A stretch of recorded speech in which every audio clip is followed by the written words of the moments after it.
Reduction. So याच्या अगोदर आपण रिॲक्शनचे ज्या टाईप पाहिले की ज्यामध्ये कॉम्बिनेशन असेल, डिकम्पोजिशन असेल, सबस्टिट्यूशन असेल किंवा सबस्टिट्यूशन मीन्स डिस्प्लेसमेंट किंवा डबल डिस्प्लेसमेंट अशा रिॲक्शन्स असतील. त्यानंतर एक्झोथर्मिक एंडोथर्मिक रिॲक्शन्स आणि आता एक नवीन प्रकार येतो की ज्याचं नाव आहे oxidation and reduction reactions. Okay, so what is this oxidation and reduction? तर हे ऑक्सिडेशन आणि रिडक्शन म्हणजे नेमकं काय हे आपण आता बघूया. So these oxidation and reduction reactions are also very important types of reactions. Okay, so many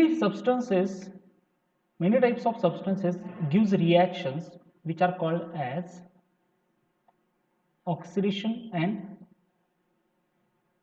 reduction reactions. Okay, let us consider some of the reactions here. इथं काही reactions दिलेत त्या आपण जरा आता बघूया. तर magnesium reacts with oxygen. Magnesium reacts with oxygen to form magnesium oxide. Carbon reacts with oxygen to form carbon dioxide. Okay, आता पहिल्या ज्या दोन रिएक्शन आहेत यामध्ये जो रिएक्टंट आहे इथं मॅग्नेशियम असेल वरती आणि खाली कार्बन असेल ते ऑक्सिजन बरोबर कंबाईन होत आहेत. ऑक्सिजन बरोबर त्यांची रिएक्शन होते. ह्या दोन कुठल्या प्रकारचे रिएक्शन्स आहेत? नाही, ह्याचा आणखी एक टाईप सांगता येईल. प्रोडक्ट किती आहे तिथं? How many products are there? Only one product. Combination reaction. Okay, त्यानंतर नंतरच्या ज्या दोन रिएक्शन दिल्यात third and fourth, magnesium hydride gives magnesium and hydrogen gas. Ethane gives ethylene and hydrogen gas is liberated. ह्या दोन कुठल्या प्रकारचे रिएक्शन्स आहेत? प्रोडक्ट एकच आहे. डिकम्पोजिशन रिएक्शन्स आहेत. हा प्रोडक्ट एक आणि एकापेक्षा जास्त रिएक्टंट एकच आहे आणि प्रोडक्ट हे एकापेक्षा जास्त आहेत. ओके, महत्वाचं काय इथं हायड्रोजन लिबरेट झालंय. सो पहिल्या दोन रिएक्शन मध्ये रिएक्टंट बरोबर ऑक्सिजन कंबाईन झालाय, तर दुसऱ्या दोन रिएक्शन मध्ये हायड्रोजन गॅस बाहेर पडला, हायड्रोजन गॅस रिमूव्ह झालाय. ओके, हे सगळे एक्झाम्पल्स ऑक्सिडेशन रिएक्शनचे आहेत. All of these examples are of oxidation reaction. So oxidation reactions means what? The reaction in which reactant combines with oxygen or loses hydrogen to form a product. ज्या reaction मध्ये reactant हा oxygen बरोबर combine होतो किंवा त्याच्यातून hydrogen loose होतो आणि product form होतो, हायड्रोजन बाहेर पडतो आणि प्रोडक्ट फॉर्म होतो, याला आपण ऑक्सिडेशन म्हणतो. So oxidation is nothing but addition of oxygen or loss of hydrogen. Okay, now that is about oxygen. Now let us discuss some examples. इथे एक example दिलंय. Some oxidation reactions are brought by using specific chemical substances. आता या case मध्ये ethyl alcohol हा reactant आहे left hand साइडला रिएक्शनच्या. So we have ethyl alcohol here. Okay, आपल्याकडे इथिल अल्कोहोल आहे. देन हा ethyl alcohol when it is treated with potassium dichromate, acidic potassium dichromate, ह्याला काय म्हणायचं? Acidic potassium dichromate. K2Cr2O7 हा पोटॅशियम डायक्रोमेट आहे आणि तो कशाबरोबर घेतला? It is taken along with H2SO4. हा झाला आपला ऍसिड. सो हे ऍसिडिक कंडिशन मध्ये रिएक्शन होते म्हणून याला म्हणताना म्हटलंय acidic potassium dichromate. So here this acidic potassium dichromate it will give oxygen required for oxidation. So it makes available oxygen for the oxidation of ethyl alcohol. ह्या ethyl अल्कोहोलचं oxidation झाल्यानंतर आपल्याला acetic acid मिळतं. पण ethyl अल्कोहोलचं oxidation होण्यासाठी लागणारा जो oxygen आहे की जो ॲरोवरती वरच्या बाजूला स्क्वेअर ब्रॅकेटमध्ये दाखवलाय, हा ऑक्सिजन ऍक्च्युली अवेलेबल कोण करून देतं? तर हे पोटॅशियम डायक्रोमेट अवेलेबल करून देतं. आणि असे जे सबस्टन्सेस आहेत की जे ऑक्सिडेशन करण्यासाठी फेवरेबल कंडिशन किंवा ऑक्सिडेशन होण्यासाठी रिएक्टंटचं किंवा एखाद्या सबस्टन्सचं ऑक्सिजन अवेलेबल करून देतात, ऑक्सिजन उपलब्ध करून देतात, अशा सबस्टन्सला ऑक्सिडायझिंग एजंट म्हणतात. काय म्हणतात त्याला? Oxidising agent. So the substance which bring about an oxidation reaction by making oxygen available. So या एक्झाम्पलमध्ये पोटॅशियम डायक्रोमेट जो आहे यानं ऑक्सिजन अवेलेबल करून दिलाय इथिल अल्कोहोलला त्याचं ऑक्सिडेशन होण्यासाठी. सो इथं पोटॅशियम डायक्रोमेट आहे, हा काय झाला, ऑक्सिडायझिंग एजंट झाला. So it is your oxidizing agent. So we have lots of oxidizing agent. Oxidizing agents are also called as oxidants. Oxidizing agent ला आणखी एक नाव आहे, they are also called as oxidant. So we have lots of oxidants. They can be used for controlled oxidation. Controlled म्हणजे मला एक particular oxidation carry out करायचं आहे, त्यासाठी मला हे ऑक्सिडायझिंग एजंट आवश्यक आहे. पहिलं एक एक्झाम्पल आपण आता जस्ट पाहिलं, acidic potassium dichromate. Then acidic potassium permanganate is also there. Potassium permanganate KMnO4/H2SO4 हे acidic potassium permanganate झालं. These are the commonly chemical oxidants, but we also have hydrogen peroxide. It is used as a mild oxidant. हा oxidant आहे पण हा थोडासा mild आहे, सौम्य आहे, याची जी ऍक्टिव्हिटी आहे ती माइल्ड राहते. Ozone is also oxidant, ozone हा पण ऑक्सिडंट आहे. सो ऍक्च्युअली यार हे काय करतात, नेसंट ऑक्सिजन, दे जनरेट नेसंट ऑक्सिजन. हे ऑक्सिडेशनसाठी आवश्यक असणारा नेसंट ऑक्सिजन जनरेट करतात, देतात by chemical oxidant and it is used for oxidation. तर आता आपण जी रिएक्शन मगाशी पाहिली, या रिएक्शनमध्ये जर आपण पाहिलं तर जो ऑक्सिजन आवश्यक आहे तो रिएक्शनमध्ये वापरला गेलेला ऑक्सिजन इथं ब्रॅकेटमध्ये दाखवलाय, स्क्वेअर ब्रॅकेटमध्ये. याचा अर्थ हा नेसंट ऑक्सिजन झाला. Okay. So ozone gives one nascent oxygen, hydrogen peroxide gives one nascent oxygen, acidic potassium dichromate gives 3 nascent oxygens, and potassium permanganate gives 5 nascent oxygens. Okay. Now what is this nascent oxygen? Nascent oxygen is the state prior to formation of oxygen molecule. तर oxygen molecule form होत असताना दोन ऑक्सिजनचे atoms एकत्र येतात. मग ह्या oxygen atom आणि ऑक्सिजन मॉलिक्यूलच्या मधली जी स्टेट आहे त्याला आपण नेसंट ऑक्सिजन म्हणूया. Okay. Now it is represented by, it is very reactive, nascent oxygen is very reactive and it is represented by writing a symbol O in square bracket. Okay. Which oxidant used for purification of drinking water? Why potassium permanganate used during cleaning water tanks? तर which oxidant is used for purification of drinking water? Drinking water purify करताना कुठला oxidant वापरतात आणि potassium permanganate हा water cleaning टँकसाठी का वापरतात यावरती प्रश्न विचारलेले आहेत. यावरती जरा विचार करून उत्तर लिहा. Then now let us see another definition of oxidation. Just आपण ऑक्सिडेशनची एक डेफिनेशन पाहिली की ॲडिशन ऑफ ऑक्सिजन किंवा लॉस ऑफ हायड्रोजन याला ऑक्सिडेशन म्हणतात. Okay. Now let us see another definition. आता ती डेफिनेशन कन्सिडर करण्यासाठी आपण काय करू, just let us go through this reaction. So potassium permanganate is a chemical oxidant. Now let us look at this reaction. आता potassium permanganate हा oxidant आहे. तर ॲसिडिक पोटॅशियम परमॅंगनेट वापरलाय. पोटॅशियम परमॅंगनेट आणि H2SO4 हे दोन्ही मिक्सचर काय म्हणून काम करतं, या दोन्हींचं मिक्सचर ऑक्सिडंट म्हणून काम करतं.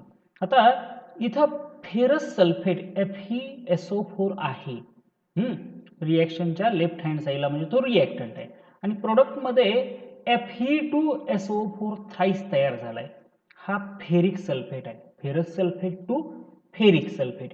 इथं FeSO4 चं ऑक्सिडेशन झालंय आणि Fe2SO4 थ्राईस तयार झालंय. बरं.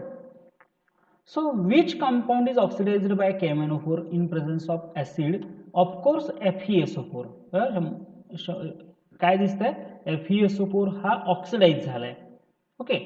आणि ऑक्सिडाइज झालाय कसं ओळखायचं, इथं 4च ऑक्सिजन आहेत त्या मॉलिक्युलर फॉर्म्युल्यामध्ये. इथं किती आहेत, 4 आणि ब्रॅकेटच्या बाहेर 3, म्हणजे नक्कीच यामध्ये ऑक्सिजन ऍड झालेले आहेत. ओके. सो FeSO4 हा ऑक्सिडेशन झालेला आहे याचं. Now here FeSO4 further transformed into Fe3SO4 thrice. आता प्रत्यक्षात काय दिसतंय, FeSO4 हा कशामध्ये रूपांतरित झालाय, it is transformed into Fe2SO4 thrice. हे आपल्याला इथं दिसतं. बरोबर. पण आता ही रिएक्शन नेमकी कशी होते ते आपण बघू. सो Fe2SO4 ह्याचं रूपांतर झालंय Fe2SO4 थ्राईस मध्ये. जर आपण हीच रिएक्शन आयोनिक फॉर्म मध्ये मांडली, if you write down same reaction in ionic form, reaction कशी Fe2 plus plus SO4 minus 2 it gives Fe3 plus plus thrice SO4 minus 2. म्हणजे मला इथं काय सांगायचं आहे, FeSO4 मध्ये Fe वरती चार्ज किती आहे, प्लस 2 आहे, आणि Fe2SO3 मध्ये SO4 मध्ये Fe वरती चार्ज किती आहे, प्लस 3 आहे. इकडे प्लस 2 आहे आणि इकडे प्लस 3 आहे. तर या रिएक्शन मध्ये फेरस आयन जो आहे हा फेरिक मध्ये रूपांतरित होतो. So ferrous is converted into ferric ion. The net change taking place in above conversion is shown by net reaction. आता थोडक्यात या रिएक्शन मध्ये काय झालं, फेरस जो होता Fe2 प्लस जो होता तो Fe3 प्लस झाला. Fe2 प्लस काय झाला, Fe3 प्लस, म्हणजेच एक पॉझिटिव्ह चार्ज वाढला. Fe2 प्लस वरती काय झालं, एक पॉझिटिव्ह चार्ज वाढला. आता एक पॉझिटिव्ह चार्ज कधी वाढतो, जे एक इलेक्ट्रॉन लॉस होईल. त्यावेळी Fe2 प्लसने एक इलेक्ट्रॉन लॉस केला, त्यावेळी काय झालं, त्याचा Fe3 प्लस झाला. आणि प्रत्यक्षात आपण इथं काय म्हणतोय, FeSO4 चं रूपांतर कशामध्ये झालंय, Fe2SO4 थ्राईस मध्ये झालंय, म्हणजे याचं ऑक्सिडेशन झालंय म्हणतोय. पण आयोनिक फॉर्म मध्ये पण काय दाखवतं की इथं फेरसचं रूपांतर फेरिक मध्ये झालंय. This net ionic reaction represents the oxidation brought about by potassium permanganate. Okay, so ही आयोनिक रिएक्शन जी आहे ही काय दाखवते, आपण ऍक्च्युअली कंपाऊंडच्या फॉर्म मध्ये काय दिसतं, FeSO4 चं रूपांतर Fe2SO4 थ्राईस मध्ये झालंय. पण आयोनिक फॉर्म मध्ये काय दाखवतो, फेरिकचं रूपांतर फेरसचं रूपांतर फेरिक मध्ये झालंय. So when ferric ion is formed, ferrous ion, the positive charge is increased by 1 unit. ज्यावेळी फेरिक आयन हा फेरस पासून तयार होतो त्यावेळी जर तुम्ही त्याचा चार्ज पाहिला, फेरस मध्ये चार्ज किती आहे, प्लस 2 आहे, फेरिक मध्ये चार्ज किती आहे, प्लस 3 आहे. म्हणजे नक्कीच इथं एक पॉझिटिव्ह चार्ज एकने वाढलाय.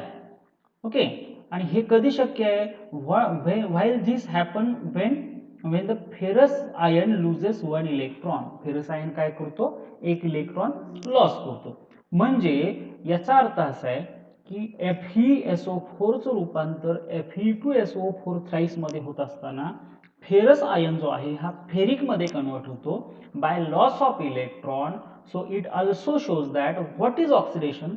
ऑक्सिडेशन मीन्स लूजिंग वन और मोर इलेक्ट्रॉन. एक किंवा एकापेक्षा जास्त इलेक्ट्रॉन लूज करणं याला पण आपण ऑक्सिडेशन असं म्हणू शकतो. So oxidation is another also called as losing one or more electron is also called as oxidation.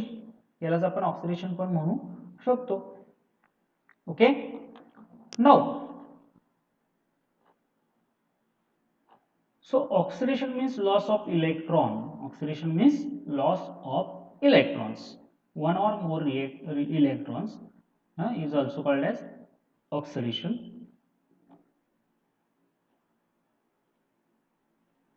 Now look at the reaction equation 6.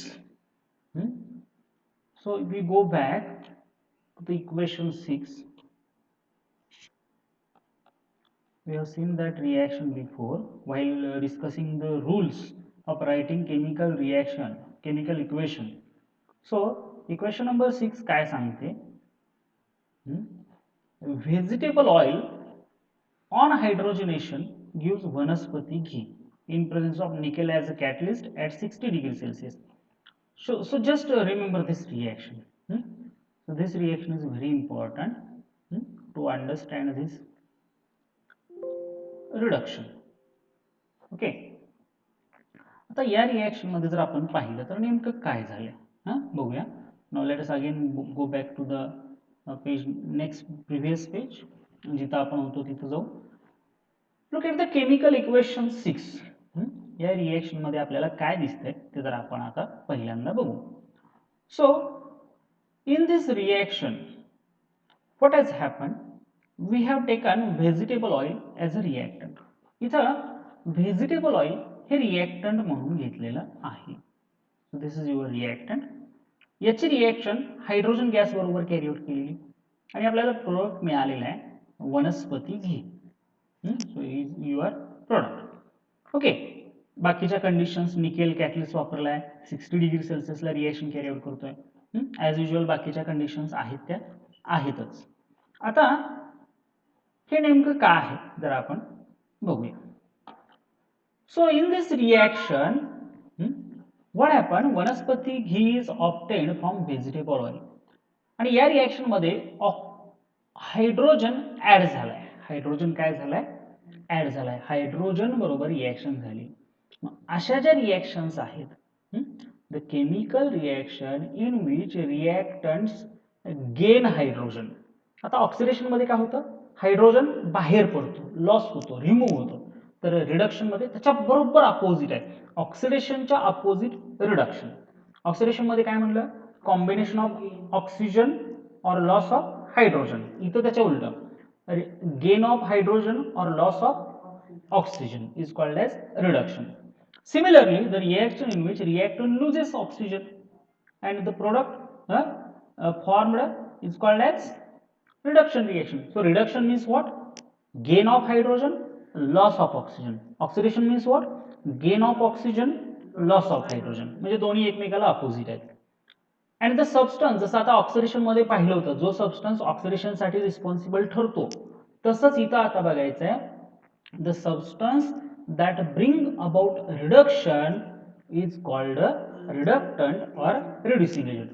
जो सबस्टन्स रिडक्शन करण्यासाठी कारणीभूत ठरतो, रिस्पॉन्सिबल ठरतो, किंवा ज्याच्या सबस्टन्सच्या साह्याने आपण रिडक्शन कॅरी आउट करू शकतो, त्याला रिड्युसिंग एजंट किंवा रिडक्टंट म्हणतात. जसं ऑक्सिडेशन मध्ये पाहिलं होतं, ऑक्सिडेशन साठी जो रिस्पॉन्सिबल ठरतो त्याला आपण ऑक्सिडंट किंवा ऑक्सिडायझिंग एजंट म्हटलं होतं. इथं हा रिडक्शन साठी रिस्पॉन्सिबल ठरतोय, म्हणून याला आपण रिड्युसिंग एजंट किंवा रिडक्टंट असं म्हटलंय. आता एक रिएक्शन बघूया. When hydrogen gas is passed over black copper oxide, a reddish colored layer of copper is formed. आता या रिएक्शन मध्ये जर आपण ही रिएक्शन आपण बाजूला घेऊ आपल्याला समजण्यासाठी. So we have the reaction in which when we pass hydrogen gas over what? Copper oxide. Copper oxide वरून जर आपण हायड्रोजन गॅस पास केला तर आपल्याला reddish brown coloured layer form झालेली दिसते. आता या रिएक्शन मध्ये आपल्याला काय बघायचं आहे? So we have this reaction here. आता जर आपण ही रिएक्शन केअरफुली ऑब्झर्व केली तर काय दिसतंय? पहिल्यांदा आपण कॉपर टू ऑक्सिजनचा विचार करू. कॉपर ऑक्साईड टू कॉपरचा विचार करू. ह्या रिएक्शन मध्ये कॉपर ऑक्साईडने काय झाले? कॉपर ऑक्साईडचं कन्वर्जन कशामध्ये झाले? कॉपर मध्ये झाले. काय झालं? कशाचा लॉस झालाय किंवा कशाचा गेन झालाय? काय दिसते? ऑक्सिजनचा लॉस झालाय. ह्याला काय म्हणता येईल? Loss of oxygen means reduction. It is called as reduction. Loss of oxygen means reduction. Okay. On other hand जरा हायड्रोजनचा विचार केला, H2 होता, तो झाला काय? इथं काय झालं? ऑक्सिजन गेन झालाय. ह्याला काय म्हणता येईल? It is called as oxidation. याला आपण ऑक्सिडेशन म्हणू शकतो, बरोबर का? म्हणजे इथं कॉपर ऑक्साईडचं रिडक्शन झालंय तर हायड्रोजनचं ऑक्सिडेशन झालंय, आणि या केसमध्ये ऑक्सिडेशन आणि रिडक्शन एकाच वेळी होतंय. What we found here that oxidation reduction takes place at a time. Copper ऑक्साईडचं रिडक्शन होतंय तर हायड्रोजनचं ऑक्सिडेशन होतंय. आता आणखी एका पद्धतीने बघू. कॉपर ऑक्साईडचं रिडक्शन होण्यासाठी कोणाबरोबर त्याची रिएक्शन झाली? हायड्रोजन बरोबर झाली. आता हायड्रोजन काय करतो? कॉपर ऑक्साईड मधला ऑक्सिजन काढून घेतो आणि कॉपर ऑक्साईडचं काय करतो? रिडक्शन करतो. मग हायड्रोजन काय झाला? कुठला एजंट झाला? जो रिडक्शन करतो तो कुठला एजंट म्हणतात? त्याला reducing agent. Hydrogen is reducing agent with respect to copper oxide. आता कॉपर ऑक्साईडचा विचार करून आपण बघितलं की हायड्रोजन हा रिड्युसिंग एजंट आहे, कारण काय करतो? कॉपर ऑक्साईडचं रिडक्शनसाठी हायड्रोजन रिस्पॉन्सिबल ठरतो. आता आपण हायड्रोजनच्या बाजूने विचार करू. हायड्रोजनचं रूपांतर कशामध्ये झालंय? H2O मध्ये. त्याला रिस्पॉन्सिबल कोण ठरलाय? Copper oxide. कॉपर ऑक्साईडने आपला ऑक्सिजन कोणाला दिला? हायड्रोजनला. आणि हायड्रोजनचं काय झालं? Oxidation. So copper oxide is responsible for oxidation. मग कॉपर ऑक्साईड काय झाला? कसला एजंट झाला? ऑक्सिडायझिंग एजंट झाला. ओके. सो इथं आपण ऍट अ टाइम सगळ्याच कन्सेप्ट पाहिल्या की ऑक्सिडेशन, रिडक्शन, रिड्युसिंग एजंट आणि oxidizing agent. Okay, so in this reaction, if you look at this reaction that we have just discussed, in this reaction an oxygen atom goes away from copper oxide. Oxygen atom हा copper oxide मधून निघून जातो, means reduction of copper oxide takes place. Whereas hydrogen molecule takes up oxygen atom to form water molecule, means oxidation of hydrogen takes place. Copper ऑक्साईडचे reduction झाले, हायड्रोजनचं oxidation झाले, thus oxidation and reduction takes place simultaneously. म्हणून इथं oxidation and reduction एकाच वेळी झाले. The reductant is oxidised by oxidant and oxidant is reduced by reductant. बरोबर ना? ड्यू टू दिस, आता हे जरा स्टेटमेंट महत्वाचं आहे. Reductant is oxidised by oxidant and oxidant is reduced by reductant. बघा जरा व्यवस्थित केअरफुली हे स्टेटमेंट लक्षात घ्या. पुन्हा आपण बॅक रिएक्शन मध्ये जाऊ. रिडक्टंट इज ऑक्सिडाइज्ड बाय ऑक्सिडंट. आता H2 हा रिडक्टंट आहे. H2 चं रूपांतर कशामध्ये झालंय? म्हणजे H2 चं ऑक्सिडेशन झालंय. हे कोणी केलं? CO. हा काय झाला? ऑक्सिडंट झाला. आणि ऑक्सिडंट, कॉपर ऑक्साईड हा ऑक्सिडंट म्हणजे ऑक्सिडायझिंग एजंट आहे. कॉपर ऑक्साईडचं रूपांतर कशामध्ये झालं? CO मध्ये झालंय. हा ह्याचं काय झालं? रिडक्शन झालंय. हे कुणी केलं? H2 ना. H2 हा काय झाला? रिड्युसिंग एजंट किंवा रिडक्टंट. सो रिडक्टंटचं ऑक्सिडेशन करतो कोण? Oxidising agent. आणि ऑक्सिडंटचं ऑक्सिडेशन रिडक्शन करतो कोण? Reducing agent. दोन्ही अपोजिट आहेत. अल्टरनेट लक्षात ठेवायचं. ओके. सो आता ओव्हरऑल जर आपण ही रिएक्शन पाहिली, due to this characteristics of reduction and oxidation reaction which takes place at a time, या दोन्ही रिएक्शन ॲट अ टाइम होतात, म्हणून याला रेडॉक्स रिएक्शन असं म्हणतात. That is why it is called as redox reaction. आणि ह्या दोन्ही रिएक्शनसाठी आपण एकच टर्म काय वापरतो? Redox reaction. Because oxidation and reduction एकाच वेळी होते. Oxidation and reduction takes place at a time simultaneously. So these reactions are called as redox reaction. आता इथं जर आपण पाहिलं तर RED रेड हे आलंय रिडक्शन मधनं आणि OX आलं ह्या ऑक्सिडेशन मधून. So redox reaction. You have single topic on this redox reaction in 11th chemistry. 11वी केमिस्ट्रीला तुम्हाला एक टॉपिक आहे रिडॉक्स रिएक्शन वरती. So some of the more examples are given here. तुम्ही हे प्रॅक्टिस करायचे. यामध्ये ऑक्सिडंट, रिडक्टंट हे फाइंड आउट करायचे. If oxidation means loss of electron, what is mean by reduction? Oxidation म्हणजे लॉस ऑफ इलेक्ट्रॉन आहे, तर रिडक्शन म्हणजे गेन ऑफ इलेक्ट्रॉन असणार आहे. बरोबर ना? कारण दोन्ही एकमेकाला कसे आहेत? अपोजिट आहेत concept. Right. Reduction of Fe2+ by reduction Fe3+ by making use of symbol E. आता इथे एक रिएक्शन विचारली. Reaction of formation of Fe2+, reaction of formation of Fe2+ by reduction of Fe3+ by making use of symbol E. So I can write this reaction. Okay. So how can we write this reaction? आता Fe2+ to काय आपल्याला विचारलंय की Fe3+ पासून Fe3+ चं reduction होत आहे आणि यापासून आपल्याला मिळतोय कोण? Fe2+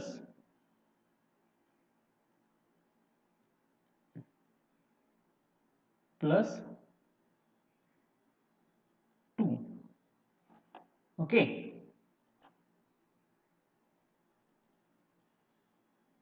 आपल्याला ही रिएक्शन आता पूर्ण करायची. आता हे कसं लक्षात घ्यायचं? Fe वरती चार्ज +3 आहे आणि इकडे +2 आहे. मग Fe चा चार्ज कितीने कमी व्हायला पाहिजे? 1 ने.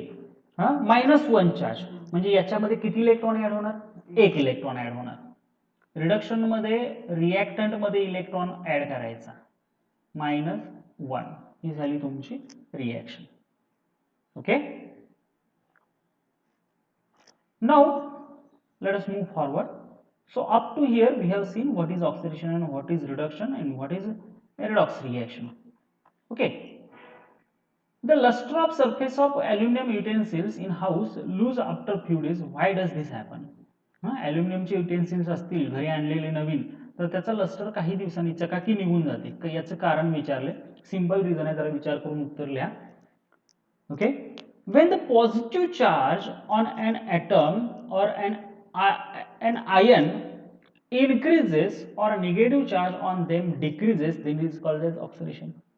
आता जरी आपण पाहिलं त्या रिलेटेड हेतू दिलाय की पॉझिटिव्ह चार्ज वाढला त्याला पण ऑक्सिडेशन म्हणू शकतो, किंवा निगेटिव्ह चार्ज कमी झाला त्याला पण आपण काय म्हणू शकतो, ऑक्सिडेशन म्हणू शकतो. काय म्हणले, positive charge on an atom or an ion increases or negative charge on them decreases, it is called oxidation. And when the positive charge decreases and negative charge increases, it is called as reduction. Positive charge वाढला आणि negative charge कमी, sorry उलट झालं, positive charge decrease झाला आणि negative charge जर increase झाला तर त्याला काय म्हणायचं, रिडक्शन म्हणायचं. जर आपण हे एक्झाम्पल व्यवस्थित बघूया. Then a redox reaction takes place during cellular respiration. आपण जेव्हा रेस्पिरेशन करतो, ऑक्सिजन इनहेल करतो, कार्बन ऑक्सिजन म्हणजे एअर बरोबर ऑक्सिजन इनहेल करतो आणि कार्बन डायऑक्साईड रिलीज करतो. पण सेल्युलर लेवलला काय होतं, here the molecule of enzyme cytochrome c oxidase. आता हे पण एक प्रकारचं रिडॉक्स रिएक्शन आहे बरं का. सेल्युलर लेवलला काय होतं तिथं, here the molecule of enzyme called cytochrome c oxidase. सेलमध्ये जो सायटोक्रोम सी ऑक्सिडेज नावाचा एन्झाईम आहे, हे जे ट्रान्सपोर्टेशन होतं ऑक्सिजनचं, याच्यामध्ये electron transport to bring about this reaction. ह्या रिएक्शनमध्ये इलेक्ट्रॉन ट्रान्सपोर्ट, इलेक्ट्रॉनचे देवाणघेवाण करण्याचं काम हा एन्झाईम करतो. We will discuss that again in section B. त्याचे डिटेल्स आपण सेक्शन बी मध्ये बघूया. पण इथं हा जो पार्ट आहे, पॉझिटिव्ह चार्ज इन्क्रीज होणं किंवा निगेटिव्ह चार्ज डिक्रीज होणं, किंवा पॉझिटिव्ह चार्ज डिक्रीज होणं आणि निगेटिव्ह चार्ज इन्क्रीज होणं, हे जरा या टर्म्स मध्ये आपण ऑक्सिडेशन आणि रिडक्शन बघू. तर एक एक्झाम्पल आपण ऑलरेडी इथं बघितलंयच. पॉझिटिव्ह चार्ज इथं +3 आणि इकडे +2 झाला, पॉझिटिव्ह चार्ज डिक्रीज झाला. काय झाला, पॉझिटिव्ह चार्ज डिक्रीज झाला. किंवा आणखी एक मी एक्झाम्पल घेतो. I will take another example. Suppose we have O-1 हा पेरॉक्साइड आयन आहे, +1 इलेक्ट्रॉन. इथं निगेटिव्ह चार्ज किती आहे, -1. आणखी एक इलेक्ट्रॉन यामध्ये ऍड झाला तर O-2, निगेटिव्ह चार्ज इन्क्रीज झाला. पॉझिटिव्ह चार्ज डिक्रीज किंवा निगेटिव्ह चार्ज इन्क्रीज, ह्याला काय म्हणता येईल, it is called as reduction. It is called as reduction. Then आता ऑक्सिडेशन साठी बघूया. पॉझिटिव्ह चार्ज वाढला, Fe +2 आहे, इट गिव्स, समजा याने एक इलेक्ट्रॉन लूज केला तर Fe वरती चार्ज येणार आहे +3. काय चार्ज येणार आहे, +3. पॉझिटिव्ह चार्ज वाढला किंवा निगेटिव्ह चार्ज कमी झाला, डिक्रीज झाला. हे आता ऑक्सिजनच्या ह्यानंच घेऊन आपण एक्सप्लेन करू का, ते जरा सोपं एक्झाम्पल आहे. Oxygen oxide ion gives O-1 +1 electron. इथं या दोन्ही केसमध्ये इथं काय झालंय, पॉझिटिव्ह चार्ज वाढलाय +2 to +3 आणि निगेटिव्ह चार्ज इथं 2 to 1 झालाय. हे दोन्ही एक्झाम्पल आहेत ऑक्सिडेशनचे. Okay, so reduction, oxidation. So you have to remember all these things. Now let us again move back to the next and last part from this topic, that is corrosion. Let us discuss one activity here. एक activity दिलेली ती बघूया आपण. Corrosion. We require 4 test tubes, 4 small iron nails, a rubber cork, anhydrous calcium chloride, oil, boiled water, etc. तर आपल्याला हे substances chemicals लागणार आहेत. 4 टेस्ट ट्यूब आहेत, 4 आयर्न नेल्स आहेत. Procedure, let us carry out one activity. Place 4 test tube on the test tube stand. So you can see here there are 4 test tubes की ज्या test tube stand वरती ठेवलेले आहेत. Take some boiled water in one test tube and put an oil layer on it. इथं boiled water आहे आणि याच्यावरती ऑइलची layer आपल्याला येलो कलर मध्ये दिसते. Here you can see yellow colored oil layer. Take some salt water in second test tube. Second test tube मध्ये salt water ठेवले. Let there be only, sorry, take some salt water in second test tube. Let there be only air in the third test tube. तिसऱ्या taste tube मध्ये आहे असं मोकळी ठेवलेली. It contain only air. Take some anhydrous calcium chloride in the fourth test tube. Fourth test tube मध्ये आपण अनहायड्रस calcium chloride इथं खाली ग्रीनिश कलर मध्ये दाखवले ठेवलेले. Okay. Place a small iron nail in every test tube. प्रत्येक test tube मध्ये small iron nail place केलेले. Close the fourth test tube with a rubber cork. आता ज्या टेस्ट ट्यूब मध्ये अनहायड्रस कॅल्शियम क्लोराइड ठेवले ती क्लोज केलेले by means of rubber cork. Let all the 4 test tubes remain unattended for few days. Without disturbance ह्या test tube काही दिवस ठेवून द्यायच्यात आपल्याला, त्याच्याकडे बघायचं पण नाही. Okay. Observe all 4 test tubes after few days. What did you find. काय दिसून येईल तुम्हाला after few days. Which test tubes had the nails as before. कोणत्या टेस्ट ट्यूब मध्ये आहे असा आयर्न नेल तुम्हाला आढळेल. Both water and air are necessary for rusting. तर लक्षात घ्या, both water and air, water आणि एअर हे दोन्हीही रस्टिंग साठी रिस्पॉन्सिबल आहे, गरजेचं आहे. The rusting process takes place rapidly in presence of salt. तर रस्टिंग प्रोसेस ही साल्टच्या प्रेझेन्स मध्ये अतिशय वेगाने होते. It takes place rapidly. Have you seen the effect of redox reaction in the everyday life. Yes. The new vehicles look shiny. On contrary, old vehicles look dull. बरोबर ना. New vehicles एकदम shiny चकाकतात, तर old vehicles dull दिसतात. A certain type of reddish colored solid layer collect on their metallic surface. त्यांच्या metallic surface वरती तुम्हाला reddish brown colour असा एक लेयर दिसते. This layer is called as rust, की ज्याला आपण काय म्हणतो, रस्ट असं म्हणतो. It is called as rust. आणि रस्टचा फॉर्म्युला Fe2O3.XH2 हा फॉर्म्युला ऑब्जेक्टिव्ह साठी विचारलेला आहे. The rust on iron does not form by simple reaction of oxygen. आता ही जी रस्ट फॉर्म होते ही फॉर्म होण्यासाठी एवढ्या सिंपल रिएक्शन मध्ये ती फॉर्म होत नाही, तर त्याच्यासाठी काही इलेक्ट्रोकेमिकल रिएक्शन्स होतात. काय होतात. Electrochemical reactions. Have you studied anode cathode before. Anode cathode हे वाचलं असेल, अभ्यासलं असेल. तर या रिएक्शन कशा होतात का, different region on the surface of iron becomes anode and cathode. आता हे रिएक्शन कशा होतात, हा Fe2SO3XH2O म्हणजे रस्ट जी फॉर्म होते ही कशी होते हे जरा आपल्याला बघायचं आहे. So different regions on the surface of iron become anode and cathode. So I can show you. Suppose हा iron block आहे. Suppose we have this iron block. Some part of this iron block will act as anode. Suppose हा जो part आहे हा anode म्हणून काम करणार आहे. एवढा पार्ट जो आहे आयर्नचा हा काय म्हणून काम करणार आहे. It will act as anode. Suppose this part of block will act as anode. Okay. And suppose this part of this iron block will act as cathode.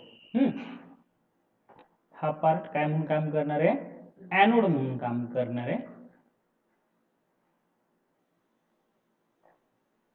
So this part will act as anode while this part will act as cathode. Just remember this. Okay. हा iron block आहे. आयर्नचा काही part हा anode म्हणून काम करणार आहे, तर काही पार्ट हा कॅथोड म्हणून काम करणार आहे. आता बघूया. Fe is oxidized to Fe2+ in the anode region. हा आयर्नच आहे. जरी काही पार्ट एनोड म्हणून काम करत असला, काही पार्ट कॅथोड म्हणून काम करत असला, मुळात काय आहे तो एनोड आहे. सॉरी आयर्न आहे. सो एनोडच्या पार्ट वरती काय होतं, एनोड वरती आयर्न जो आहे त्याचं ऑक्सिडेशन होतं आणि Fe2+ फॉर्म होतं. Fe चेंजेस टू Fe2+, म्हणजे आयर्नचं काय झालं, ऑक्सिडेशन झालं. हे झालं कुठं, एनोड वरती. एक लक्षात ठेवायचं, एनोड वरती नेहमी ऑक्सिडेशन होतं आणि ऑक्सिडेशन म्हणजे लॉस ऑफ इलेक्ट्रॉन. इलेक्ट्रॉन बाहेर पडलाय का. Then O2 is reduced to form water in cathode region. आता कॅथोड वरती काय होतं, कॅथोड वरती रिडक्शन होतं. रिडक्शन म्हणजे गेन ऑफ इलेक्ट्रॉन. बघूया. O2 आला कुठून, ऍटमॉस्फिअर मधून. O2 plus 4H plus 4 electrons. काय झालं, ऑक्सिजनचं इथं काय झालं, रिडक्शन झालं, कारण याला इलेक्ट्रॉन मिळालेत. 4H+ दाखवलेत ना इथं. सो टॉइस H2 इथं काय फॉर्म झाला, वॉटर फॉर्म झाला. म्हणजे थोडक्यात ऑक्सिडेशनचं रिडक्शन झाल्यानंतर वॉटर मॉलिक्यूल फॉर्म होतो.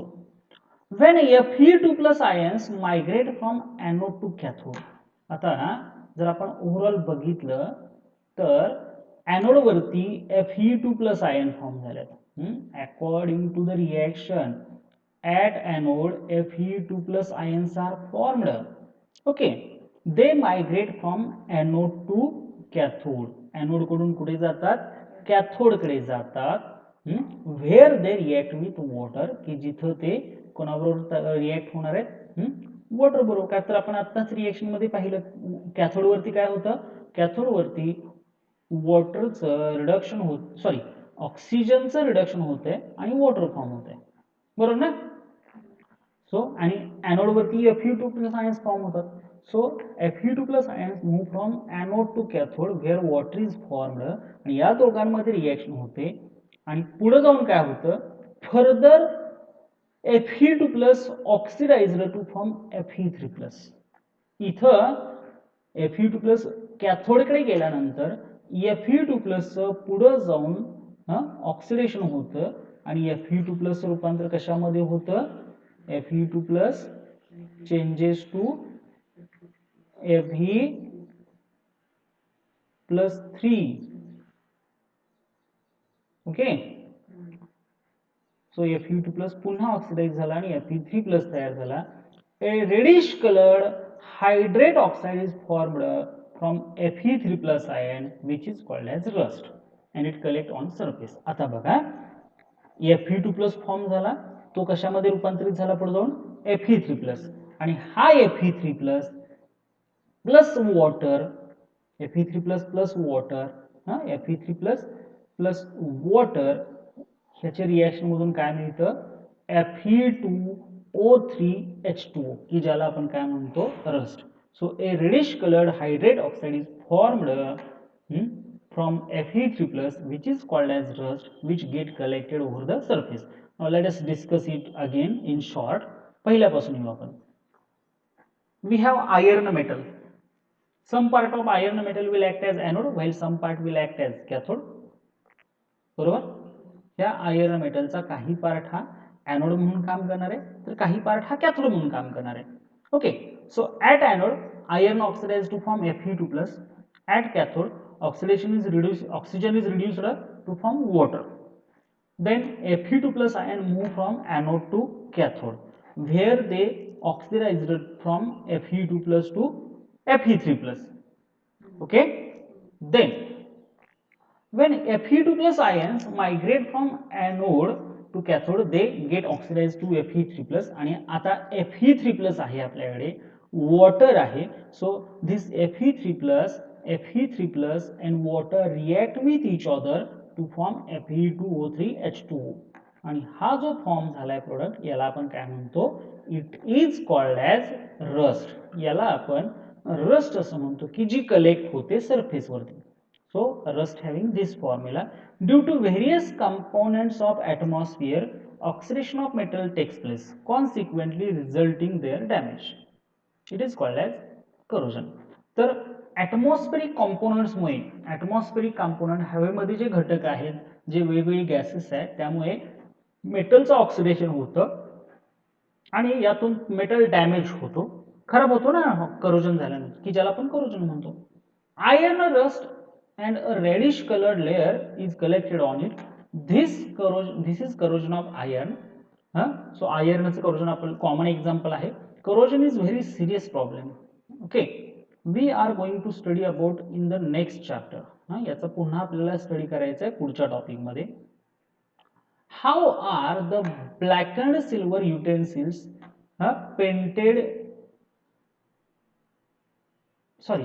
patinated, that is become greenish brass utensils cleaned. So silver utensils, चांदीची भांडी असतील ते ब्लॅकिश होतात काही जास्त दिवस तसेच पडले तर, राहिले तर, किंवा ब्रास आर्टिकल जे आहेत पॅटिनेटेड म्हणतात त्यांना. तर हे क्लीन कसे करतात हे जरा फाइंड आउट करायचं.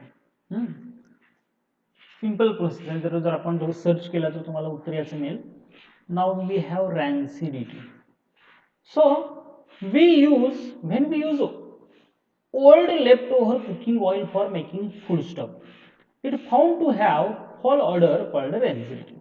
सो जर आपल्या घरी एखादं ओल्ड ऑइल जर असेल आणि जर ते आपण कुकिंगसाठी वापरलं, खूप दिवसापूर्वीचं जर तेल वापरलं कुकिंग फूडस्टफसाठी, तर त्याला एक नको असा बेकार असा वास येतो.